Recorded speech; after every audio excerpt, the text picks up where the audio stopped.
The Warriors continue with the sound and fury of Mike Curtis.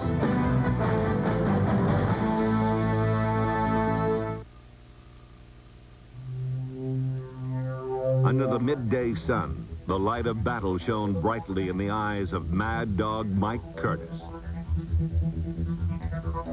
Number 32 had 11 years of head-on collisions and won almost every one of them.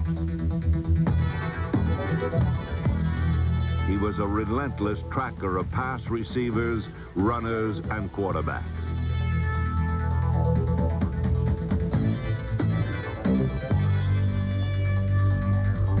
The Mad Dog had all the hunger and hardness a man ever needed to drive him to the top. And he was named to the All-Pro team in only his second season.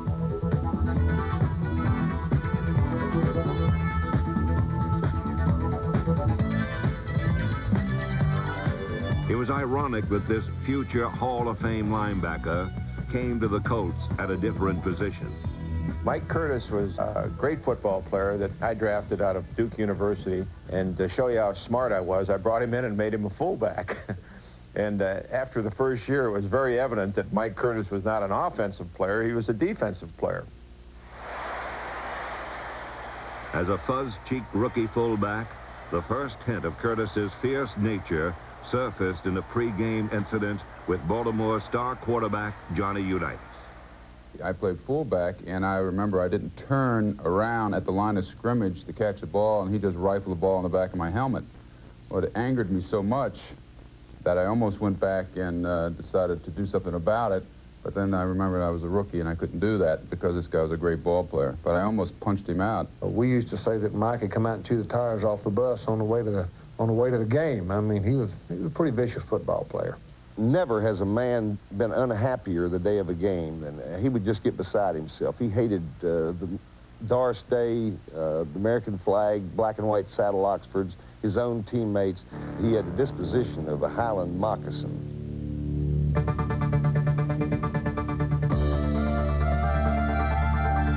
The one thing that would always get me excited was if anybody had anything to say to me. And nobody really talked to me too much because I would look them up throughout the field, wherever the ball was, chase them down, and then ask them if they had something else smart to say. You got something else smart to say? I got something else, I'd chase them down again. I would just screw up my plays. And every once in a while, in my zest to get to the ball carrier, I forgot, well, you don't have to quite take that angle, or you don't have to do it quite that way, because you have to cover this position. And I would think of that as I was running, then I'd run back and try to get back. So I had a double move, and then I'd go flying up there out of control to try to kill somebody. Rage was part of Curtis's anatomy. Like a muscle, he flexed it and built it up. He was called a madman in cleats, a notion that was played up by the sporting press. Here I am, I'm just working hard, trying to do a good job from playing with it. You're wrong. There's got to be something. Nobody plays like that unless there's some nutbag. Well, I said, okay, if they want something, I'll tell them something. So I made up these stories. I got a great thrill of running my bike into brick walls. God, that's great stuff. So that went out. And we had these great BB gun fights. You know, we aimed at each other's eyes. Really? Yeah, shoot all the time. We always had those things. What was not fiction was Curtis's intensity and desire, characteristics that brought out the madness in his method. If Mike meant for his body to get 14 hours of sleep, then by golly, he would grasp the bed for 14 hours and stay in a posture. And I knew when he was asleep and when he was. He might be awake for 8 of those hours. But if I put on deodorant or dropped the coat hanger, what did I do? I'm trying to get my rest. He was a lawman on the field, and his brand of frontier justice was meted out vividly in a game against the Dolphins. We're winning. Our momentum is significantly better than Miami's. And here comes Mr. Fan, who wants to join in the momentum. Oh, I don't know what but anyway, he was smashed. So he comes running out on the field, great lark, picks up the ball. When I saw him pick it up, I immediately ran over there and knocked him down. Not to hurt him, but to knock him down, get the ball back, get in the game, get rid of his rear end, period. I didn't think it was a joke that I was working out there. A lot of other guys might think it's a joke to see a fan run out there. To me, it was my job. And after the game, 2 or 3 of us were angry. Bubba Smith and I went to Mike. We said, you shouldn't have done that, Mike. You make us all look bad. He said, that guy broke a city ordinance, and I enforced it. And if he comes back out there again, I'll hit him again. He was a little to the right of Attila the Hun. Well, Mike is somewhere to the right of Mussolini in his political views.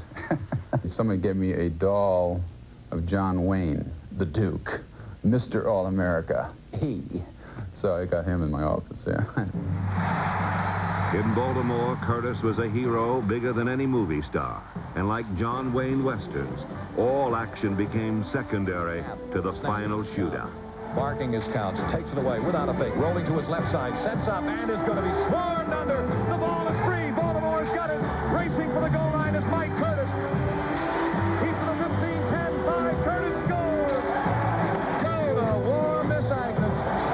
Baltimore's defense. He led by deeds rather than words. But like the commercial says, when he spoke, everybody listened. All team meetings are a bunch of wig-oners. And Mike stood up and said, well, I got something to say. I'm going to tell you something.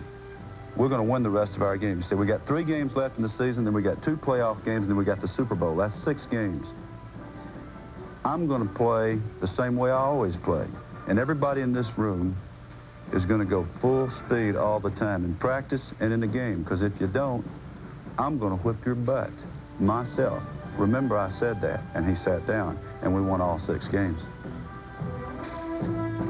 Although Mike Curtis left a history of hard hits, championships, and all-pro seasons in Baltimore, his lasting legacy is his image. On ESPN2.